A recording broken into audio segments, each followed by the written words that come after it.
Ito mga kabunyog, nagkalat na naman ng kahihiyan itong si Robin Hood Padilla. Ay, ano ba itong senador na ito ng Pilipinas? Nakakahiya. Ha? Nagkalat na naman ng kahihiyan. Ay, sana naman itong mga staff ni Robin. Alam ko, parang ang chief of staff nito si attorney Jurado. O sana naman advisean ito ng si Robin Padilla. Basta-basta na lang nagbubukas ng bibig, hindi pinag-iisipan. Hindi, ha? Ano bang sinabi ni Robin? Nagkomentaryo si Robin. Alam naman natin mga kabunyog na ngayon, ha? Mainit na issue yung ginawang sanctions ng United States sa ICC. Hmm? Yan, hindi ko pa nadidiscuss ng separate yan. Hiwalay kong i-discuss yan kasi medyo masela na issue yan. Ha? Pero ang issue yan, sa simple lang ganito. Ito mga kabunyog, ano bang nangyari kasi? Anong sinabi ni Rubin? So, ganito muna ang context para mas maintindihan natin. Itong plano ko sana nito i-discuss separately. Kaya lang ito lang muna tayong comment ni Rubin. Ganito mga kabunyog. Alam naman natin na ang ICC, ang jurisdiction niyan, yung mga crimes against humanity, yung genocide, yung war crimes. Yung mga ganyang kaso, war crimes, genocide, at saka crimes against humanity. Ngayon, ang mga pinaka makapangyarihang bansa sa daigdig o sa mundo tulad ng United States, ng Russia, ng China, ayaw nilang mag-member sa ICC. Ayaw nila diyan, ayaw nilang pumirma diyan sa Rome Statute na 'yan. Bakit ayaw ng US? Bakit ayaw ng ng Russia? Bakit ayaw ng China? Ay mga kabunyog, mga kababayan, halimbawa itong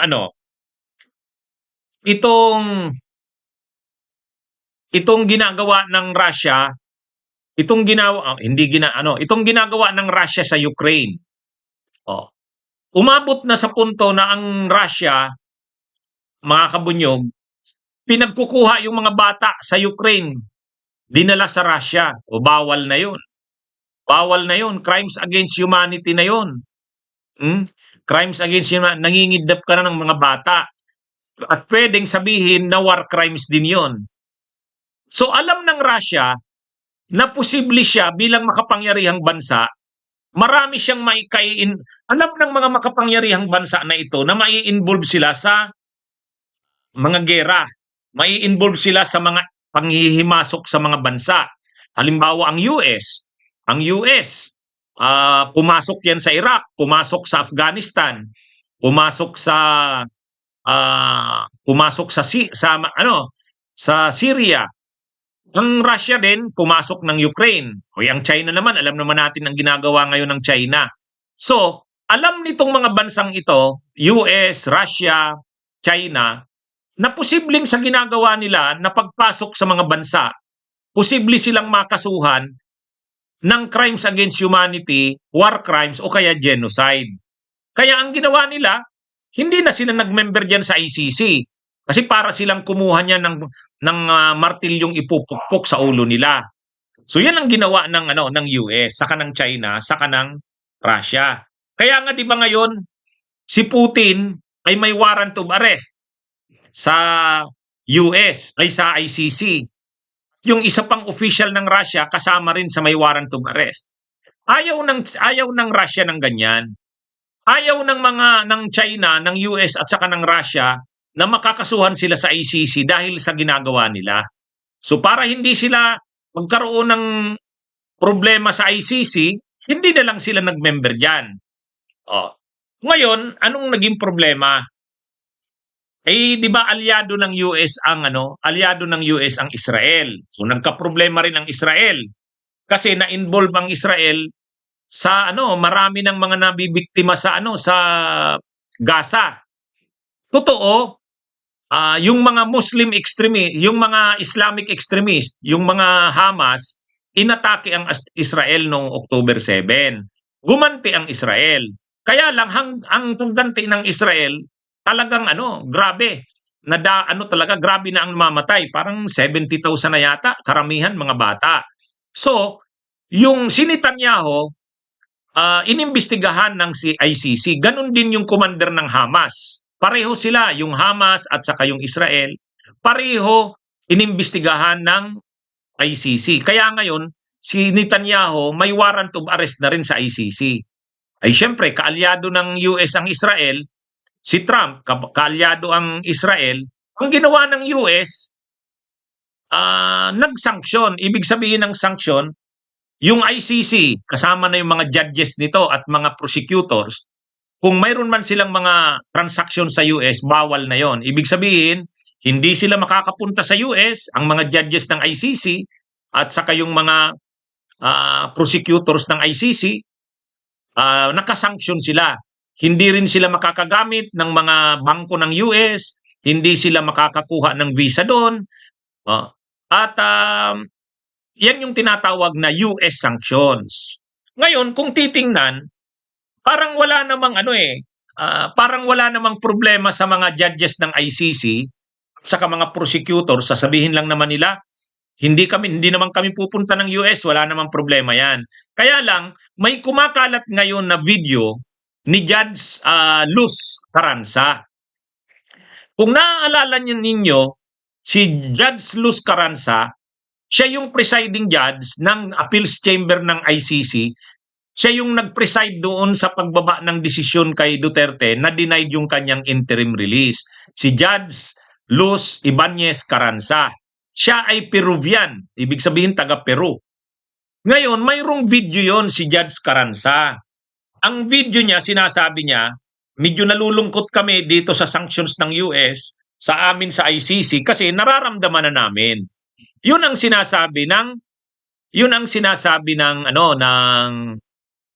ni Judge Carranza. Sabi niya, nararamdaman ng ICC ang sanctions ng US eh. Kahit hindi naman sila pumupunta ng US, halimbawa, sabi niya, hindi na daw siya makapag-book sa Uber. Yung Western Union daw na pundo niya nawala bigla.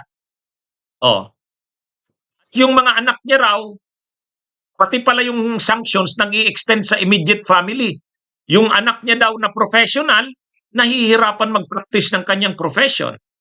So kumbaga, ang kinikwento ni Judge Carranza na nakakalungkot na sila para lang naman sa sangkatauhan ang ginagawa nila. Para naman sa labanan ang crimes against humanity, ang genocide, ang war crimes. Tapos ngayon, parang sila, nagsasakripisyo na sila sa ganyan, pero sila pa ngayon ang tinatamaan nitong mga inconvenience, ng mga sanctions na ito.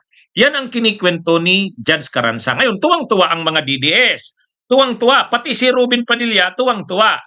Ang sabi ni Robin Padilla, parang ang ibig sabihin ni Robin Padilla, pinaparusahan na ang ICC ng makapangyarihang Diyos dahil sa ginawa kay Duterte. Nakuha niyo mga kabunyog? Ang pagkakaintindi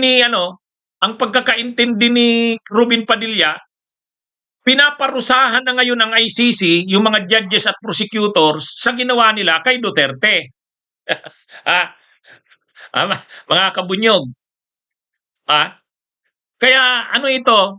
Ang nangyari, ano yung koneksyon ng sanctions ng US kay Duterte? Ang layo nun, hindi yun. Iba.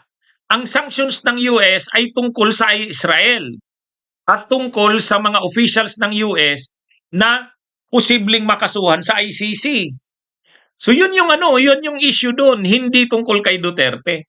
Kaya lang itong si Robin Padilla, mga kabunyog, ang post niya, sabi ni Robin Padilla, ay ano ba to? Kakahiya talaga sa Pilipinas itong senador ng mga kabunyog. Dinadala ngayon ni Robin Padilla ang issue sa issue ni Duterte. Ito yung post ni Robin. Ayan Ayan, yan ang post ni Robin, mga kabunyog. Ayan. Basahin natin ha. Ayan. Ito yung post ni Robin. Sabi ni Robin, Nakakatakot kapag ang nag-iisang Diyos na ang gumawa, ang gumanti sa mapagmataas, makapangyarihan at walang puso. Day of reckoning. You are crucifying an 80-year-old man. You denied him the house arrest that the Filipinos are demanding. Those are prayers stained with tears, asking for justice from the Lord, the Creator. Judges and prosecutors at the International Criminal Court, ICC, have been cut off by banks, credit card companies, and tech giants like Amazon. Wow. Ha? Pilit pilit na inuugnay ni Padilla yung nangyayaring yung sinasabi ng judges ng ICC o ng mga prosecutors ng ICC kasi nga syempre nakakaramdam ng inconvenience ang mga judges ng ICC sa ginagawang sanctions ng US.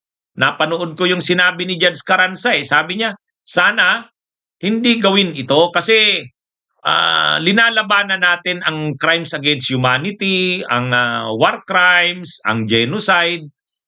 Silang mga judges at prosecutors ng ICC ay malaki ang ginagampanan sa ganyan. Bakit naman isasanksyon sila ang ICC at ang dahil sa ginagawa nila? So yun. Ngayon, itong si Padilla, biglang pinipilit ngayong dalhin ang issue kay Duterte. Ha? Biglang pinipilit. Iba, hindi konektado ang sanctions na yan tungkol kay Duterte. Kaya nga ngayon sabi ng mayroon pa nga nagsasabi, ayan, mapapalaya na si Tatay Digong. Mawawala na ng pundo ang ICC. Masasarado na ang ICC dahil sa sanctions ni Trump ng US. Mga kabunyog, mga kababayan, hindi mangyayari yan na mapasarado ang ICC dahil lang sa ganyan. Bunyog, halikan na kasama ka. Bunyog, kapag buklod ay may pag-asa. Luzon, Visayas, Mindanao, isa ang pananaw. Sa bagong Pilipinas ang bunyog isisigaw. Bunyog.